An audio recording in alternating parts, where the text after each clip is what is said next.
Hi everyone, welcome back to CodeEdge, where we make SAP UI5 and Fury easy for developers and students. Today's topic is one of the most important concepts in SAP UI5, and that is the MVC pattern. If you have ever heard the terms like model, view, and controller and thought, wait, what does that even mean? Then don't worry.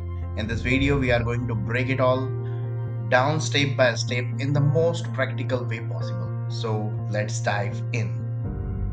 So let's start with the basics. MVC stands for M for model, V for view, and C for controller.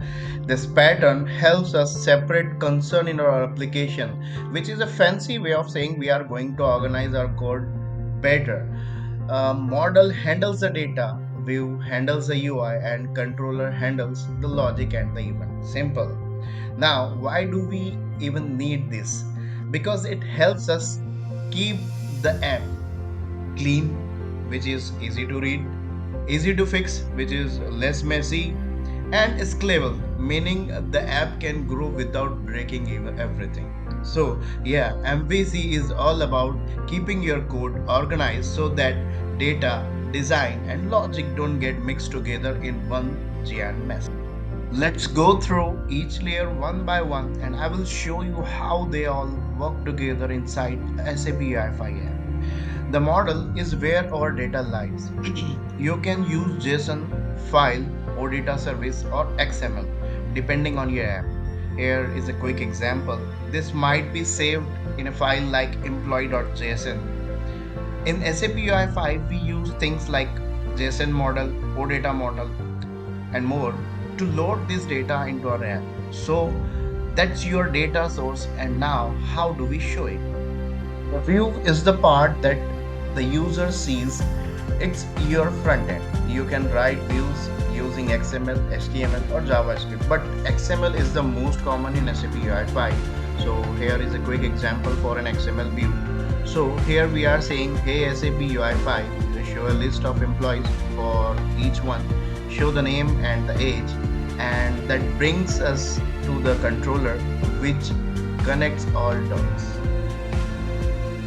Controller is where we write our JavaScript logic.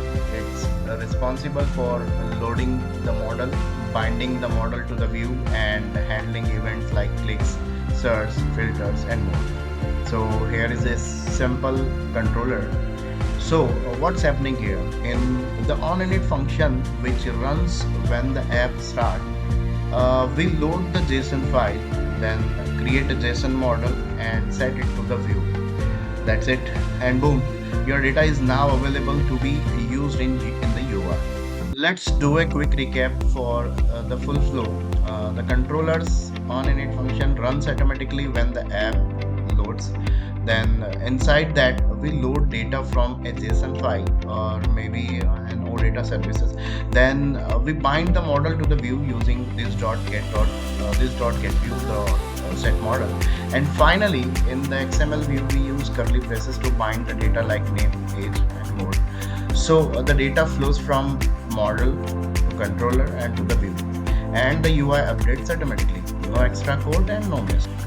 So to wrap this up, why do we even use MVC? Because it helps you build better apps, keep data, UI, and logic cleanly separated, and make changes without breaking the rest of the app. Whether you are working on a small firm or massive enterprises dashboard, MVC is your best friend in SAP.